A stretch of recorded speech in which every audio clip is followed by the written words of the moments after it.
I have an exciting announcement to make. I have been working on a new course to teach you, and the course I want to teach you, it's al-Hidaya. This is a classical Hanafi fiqh book which we are taught in Alamiya, but because I want my course to be beginner friendly, I will teach you in English. You do not need to know Arabic. We are going to use English translation, and we are going to start with the first chapter, the purification. And if you're interested, you can fill in the application form, and I'll leave a link for that in the description.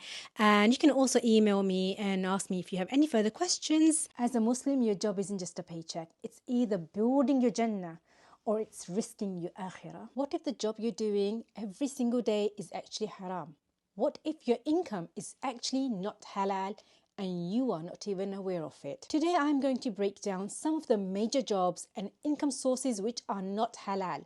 And stick around till the end because the last one might surprise you. Rasulullah sallallahu alaihi wasallam said, surely a time will come to people where a man would not care from where he acquires his wealth, either lawfully or unlawfully. We don't want to be from those people who don't care how they acquire their wealth. We want it to be halal. A Muslim's income must be pure, clean and earned in a halal way that pleases Allah subhanahu wa ta'ala. So let's break down the jobs and industries that are clearly forbidden in Islam. So the first haram industry, it's no doubt any job involving riba. In Surah Al-Baqarah, ayah number 279, in my own words, basically Allah subhanahu wa ta'ala says, if you do not give up on riba, then there's a declaration of war with Allah and His Messenger. And obviously, as Muslims, we don't want to be in war with Allah and His Messenger, so we need to understand this industry. This includes jobs like working at conventional banks that deal with interest, writing or processing interest-based contracts. Basically, any job where you are directly related to interest-based activities. But what if you are indirectly connected to these interest-based activities? For example, you're a security guard in a bank, or you work in a call center, or you are involved in the IT department, and you have no direct connections with these interest-based activities. Then what? Is your source of income halal or haram? There are two opinions. First group of scholars say this job and its source of income, it's haram. For example, Al-Fatawa Lajna Al-Daima, a fatwa committee in Saudi Arabia.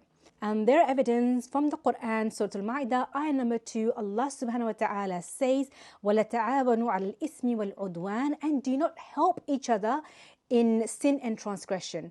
And if you're working in these kind of conventional banks, even if you're indirectly involved, you're helping them to continue in this sinful act of riba. As for hadith, Rasulullah sallallahu alaihi wasallam, he clearly cursed the one who deals with it, the one who writes it down, the one who witnesses it, and he said they are all the same. The second opinion says if the nature of the job is halal, for example, you're a security guard, then the question is your income halal or not? And these scholars, they say your income is halal. But before I explain why your income is halal according to their opinion, I just want to point out even these scholars do not recommend working in conventional banks. They strongly suggest that you should look for a job elsewhere. And this is the opinion of Mufti Faraz Adam, Mufti Muhammad Ibn Adam. Both of them are UK-based muftis. So what's quite obvious is that there is a very strong difference in the opinion of the scholars who are actually from the West, who live in the West, in comparison to the scholars who don't live in the West. So what is the reason to say that your income is halal even if you work in conventional banks, as long as the nature of your job is permissible in Islam and you are not directly connected with interest-based activities? So they say that the banks actually have three sources of income. It's just a rough division. The first one is based on deposits, the deposits me and you, we make in the banks. The second is the capital the banks put in. And the third one is interest-based. And they say the first two, the deposits and the capital of the bank, are actually the major sources of cash through which employees are actually paid salary, and interest-based is actually smaller in proportion to these two. So that means the salary that you are paid, majority of it is actually coming from lawful means, although because there is still a small proportion of income which is paid through interest, that's why it's not a recommended job and you should look elsewhere. But honestly guys, if you can avoid these gray areas, try your best to do them. The next set of haram jobs are those which are connected to alcohol or gambling. Rasulullah sallallahu alaihi wasallam said, Allah has cursed alcohol, the one who drinks it, serves it, sells it, buys it, squeezes it, transports it, the one who's transported to, and the one who profits from it. So this is going to involve someone who works in a bar, someone who is delivering alcohol, someone who is working in stores and selling alcohol. But what if you work in Tesco's and you don't want to, but you have to scan alcohol? You have to scan the pork. What then? Is your job halal or haram? Watch till the end to understand the jobs in this grey area. Next one are jobs which involve any form of deception. Rasulullah sallallahu alaihi wasallam said, whoever deceives, he is not from us. Islam forbids any kind of jobs that involve deceiving others or harming people's rights. These kind of jobs would include scamming, hacking, selling stolen goods, jobs in companies that actually promote lying. So be careful if you're in a marketing job and you're lying about your product.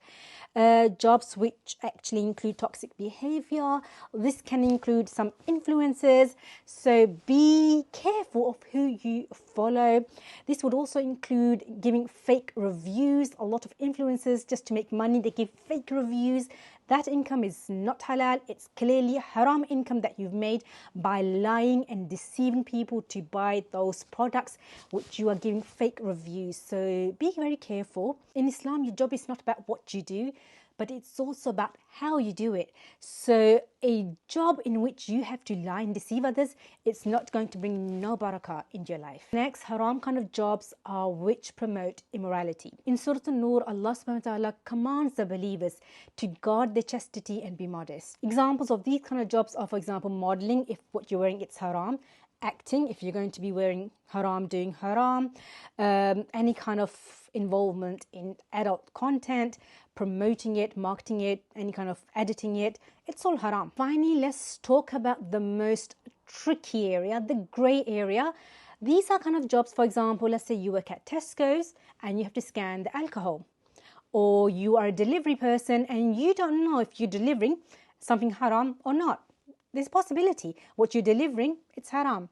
You work in the tech company and maybe your client is involved in something haram and you are indirectly involved as well. So is that job and its income halal or not? So the first opinion is that your job is actually permissible, not recommended to work in that kind of industry, but the job in itself is permissible because your main job is actually halal and you do have some exposure to the haram activities. And this is the opinion of mainly of the Western scholars. For example, Dar al-Ifta Birmingham would say if you're a cashier and sometimes you have to scan alcohol, your job, it's still permissible job. Not recommended, but permissible. So what are the reasons these scholars say this is a permissible job? So first of all, they say you are not directly involved in the haram activities. You're not promoting it. You're not encouraging it. You're not protecting it. Secondly, the most important thing is your intention. It doesn't make you happy being involved in these haram activities. You feel compelled to carry them out. The salary they are paying you, where is it coming from? The halal income or haram? So the dominant part of your salary is actually from the lawful money that these companies make. But again, because they do involve a small proportion of, impermissible income, that's why these jobs are not recommended. But these scholars who say these jobs are actually tolerable, you can tolerate them, are mainly from these Western countries, and they understand that it's very difficult for Muslims in Western countries to find a complete black or a white job, because a lot of these jobs are in the grey area. These jobs, you can tolerate them. We don't become happy with them, but we can tolerate them. The second opinion is that all of these grey area jobs are haram. So if you're working in a supermarket, and you have to deal with alcohol, you're a delivery person who has to deliver haram, they would say this job is haram. And this opinion actually mainly comes from scholars who do not live in the West. So what is obvious is that when it comes to these grey area jobs, there is a clear contrast between the opinions of the fuqaha who actually live in the West, who understand the reality on the ground, and those scholars who actually don't live in the West. If you are already stuck in a haram job and you're thinking, how am I going to pay my bills? How can I just leave the job? Then Allah subhanahu wa ta'ala knows your struggles. But the solution is not to stay in haram. Make a plan. Plan it out how you are going to leave this haram job and try to move towards halal. Don't just be happy and pleased by staying in haram job. Don't. Look for alternatives, make sincere tawbah, and just know one thing, when you leave something for the sake of Allah subhanahu wa ta'ala, He will inshallah replace it with something much better. Rasulullah sallallahu alayhi wasallam said, whoever gives up something for the sake of Allah, Allah will compensate him with something better. Don't give up. Keep on trying and try your best to find 100% halal job.